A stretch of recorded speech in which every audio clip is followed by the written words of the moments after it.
ما در شهرستان فنوج در جنوب استان سیستان و بلوچستان هستیم. جایی که به دلیل سیل اواخر دی‌ماه سال 98 آسیب زیادی دید. اما هنوز آسیب‌های ناشی از سیل تمام نشده بود که کرونا هم آمد و وضعیت تحصیلی دانش آموزان این منطقه را با مشکل مواجه کرد. مشکلاتی از قبیل نداشتن زیرساخت اینترنت و ابزار تحصیل و آموزش آنلاین. سلام، چطوری حامد؟ خوبم. حامد شمایی؟ خوبی؟ ماسکت کو؟ باشه برم بزنم. آره. حالا بیا، نمیخواد بری. من بهت یه ماسک میدم. این ماسکتو بزن. آفرین، اینم درست کن. مرسی. میای حامد بیرون؟ خوبی حامد جان؟ خب بگو ببینم حامد از چه سالی تحت حمایت بنیاد کودک هستی و بورسیه شدی؟ از سال 1389. یعنی کلاس چندم بودی؟ اول از کلاس اول. الان کلاس چندم هستی؟ 8 باریکلا. معدل چنده؟ 20. یعنی در طول این سالها معدلت 20 بوده؟ بله. خب باعث افتخار ماست. حامد جان، ما امروز برای تو یک دستگاه تبلت آوردیم که بتونی بهتر تو این وضعیت که کلاس ها مجازی هست تحصیل کنی.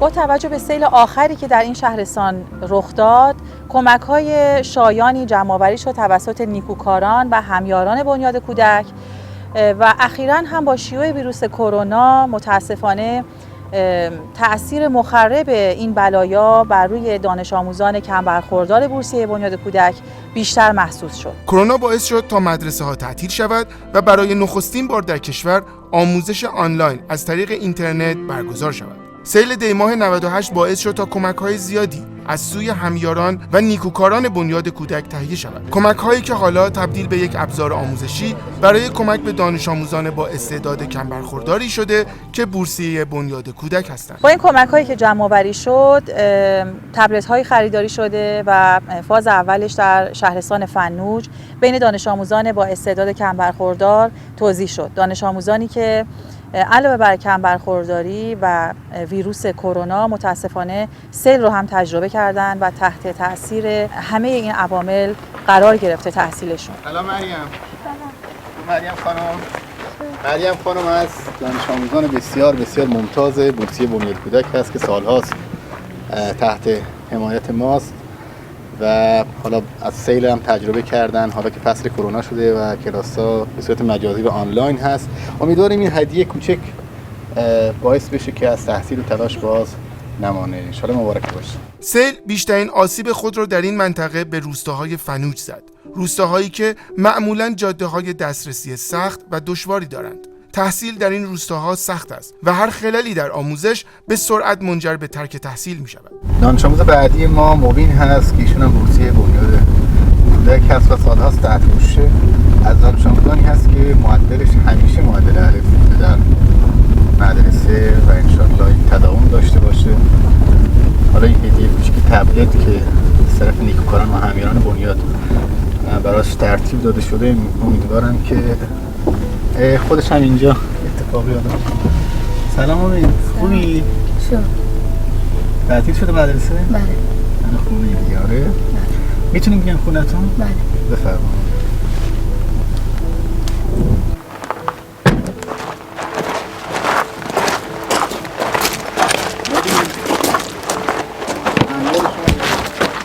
خیلی خوب برای شما تدارک دیده یک تبلت هست که امیدوارم ازش بتونی استفاده بکنی. حالا کلاس آنلاین شده و مدارس داره تعطیل میشه، ان شاءالله که مبارک باشه.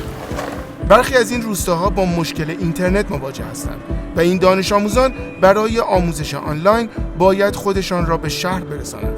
تأمین زیرساخت‌های اینترنت در این روستاها بخش بزرگی از مشکلات تحصیلی این دانش آموزان را برطرف می‌کند. در بعضی از مناطق متاسفانه زیرساخت اینترنت وجود نداره. ما با مجموعه هایی که تأمین میکنن اینترنت رو صحبت کردیم و دعوت کردیم که همکاری کنن. این روستا اسمش لنزیروکی هست و بچه‌ای داریم که بورسیه بنیاد هست. از بچه‌های خیلی کم حرفه، یعنی خیلی باش صحبت بکنیم ممکنه چند کلمه جوابتو بده در کل.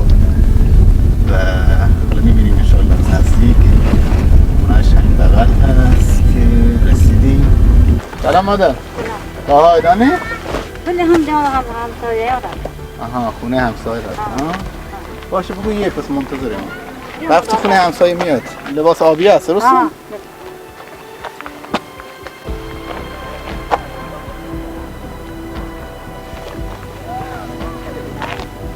اما کمک‌های بنیاد کودک فقط به اهدای تبلت تمام نمی‌شود.